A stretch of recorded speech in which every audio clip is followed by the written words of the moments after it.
জিন্সের প্যান্টের কথা উঠলেই চোখের সামনে নীল রং ভেসে ওঠে, কারণ এই কাপড়ের বেশিরভাগ পোশাকের রং নীল হয়ে থাকে। কিন্তু কী কারণে জিন্সের রং নীল হয়ে থাকে, চলুন আজ জানা যাক। বাজারে বিভিন্ন রঙের জিন্স পাওয়া যায়, কিন্তু জিন্সের জন্মের শুরু থেকে নীল রঙের জিন্সেরই কদর বেশি। জিন্স কয়েক শতকের পুরনো পোশাক। বর্তমানে জিন্স ফ্যাশনের অত্যন্ত গুরুত্বপূর্ণ অনুষঙ্গ হয়ে উঠলেও আদি যুগে এর সঙ্গে ফ্যাশনের কোনো সম্পর্ক ছিল না। একসময় এটি শ্রমিকদের পোশাক ছিল। যে কাপড় থেকে জিন্স তৈরি হয়েছিল তাকে ফরাসি ভাষায় বলা হয় সেরগে।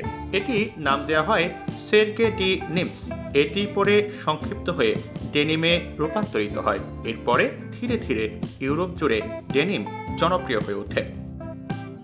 ইতিহাস থেকে জানা যায় 1850 সালের দিকে লেভি স্ট্রাউস নামের এক জার্মান ব্যবসায়ী ক্যালিফোর্নিয়ায় জিন্স বিক্রি করা শুরু করেন। সেখানকার কয়লাখনি শ্রমিকদের এই জিন্স বেশ পছন্দ হয়।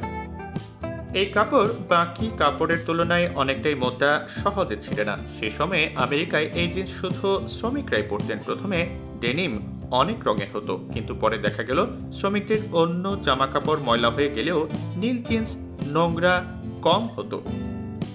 বলা হয় যে সে কারণে নীল রঙকেই এই পোশাকের জন্য বেছে নেওয়া হয়। এরপর হলিউডের বিভিন্ন ছবিতে নীল জিন্সকে ফ্যাশন হিসেবে দেখানো শুরু হয়। ধীরে ধীরে আমেরিকা জুড়ে জিন্স পরার প্রবণতা ছড়িয়ে পড়ে।